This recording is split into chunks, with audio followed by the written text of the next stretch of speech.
on peut pas survoler l'aptitude en une demi-heure. Pour ceux que ça intéresse, vous m'envoyez un email à drzanlonghi@gmail.com et sur Dropbox, je vous enverrai le lien. J'ai mis tout un tas de bibliographies, dont un texte que je mets à jour régulièrement. La dernière version est 2017, je suis en train de faire la version 2020-2021 sur l'aptitude. Alors, c'est une mise à jour d'un rapport qu'on avait fait en 2013. Le rapport, il fait 500 pages et la mise à jour, elle fait à peu près 200 pages. Et là, vous avez toute la réglementation. C'est pour ça que sur les chiffres d'acuité visuelle pour être pompier, tout ça, je vais vous renvoyer sur la bibliographie. Et j'ai mis également quelque chose qu'on me demande régulièrement parce que je fais des aptitudes et même de plus en plus depuis quelques temps, je ne sais pas trop pourquoi. Je vous ai mis également un texte spécifique sur le borgne, parce que l'aptitude du borgne, c'est une aptitude particulière. Alors, dans l'aptitude visuelle, en fait, il y a de très très nombreux intervenants. Il ne faut pas croire que les ophtalmologistes et les orthoptistes font la majeure partie des aptitudes visuelles. En fait, on n'est qu'un tout petit bout de la chaîne. Donc, vous avez beaucoup dans médecine du travail, vous avez les médecins agréés de préfecture, vous avez les médecins agréés de fonctionnaires, vous avez également des infirmes dans tout ce qui est aviation, vous avez bien sûr l'armée. Dans le sport, vous avez également des médecins de fédération qui mesurent l'acuité visuelle. Et puis, dans les écoles, vous avez également des infirmières et des médecins scolaires. Donc, beaucoup de gens font finalement des mesures de vision avec une arrière-pensée d'aptitude. Alors, un exemple typique aussi, la grande difficulté quand on fait de l'aptitude visuelle, c'est qu'il faut connaître le milieu du travail, en particulier, par exemple, un poste de travail de contrôleur aérien.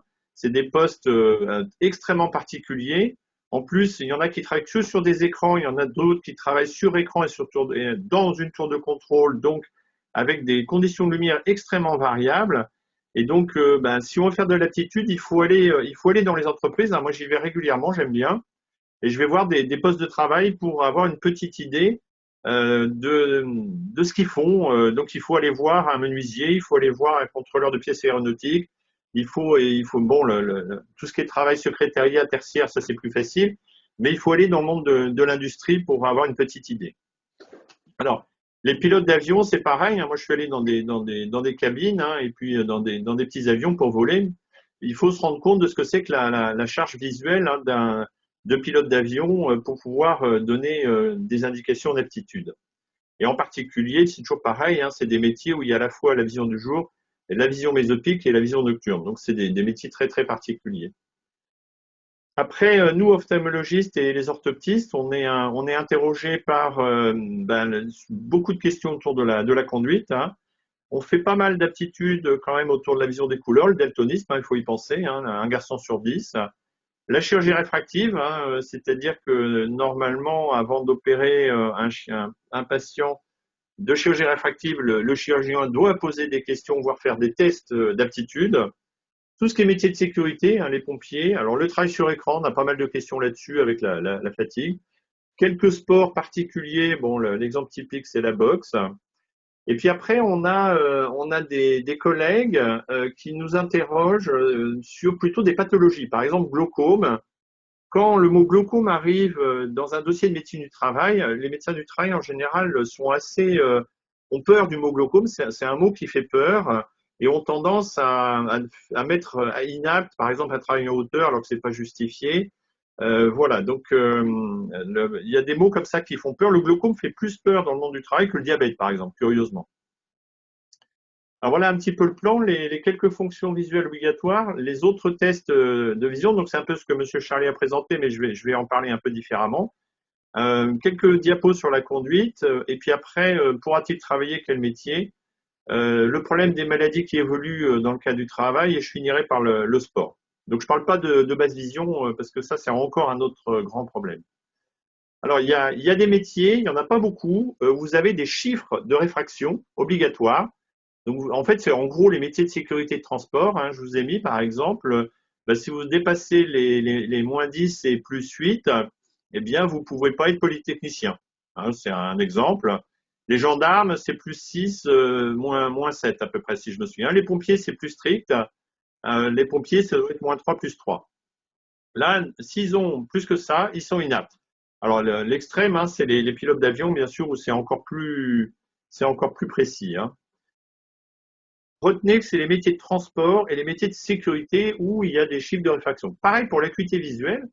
Et en général, c'est l'acuité visuelle sans lunettes, sans correction, où là, vous avez des chiffres. Eh bien, par exemple, on parlait de pilotes d'avion. Ben, ils tolèrent une acuité visuelle sans correction de à peu près 6 dixièmes sur un œil, 7 sur l'autre, hein. Donc, un pilote d'avion sans lunettes doit avoir ça.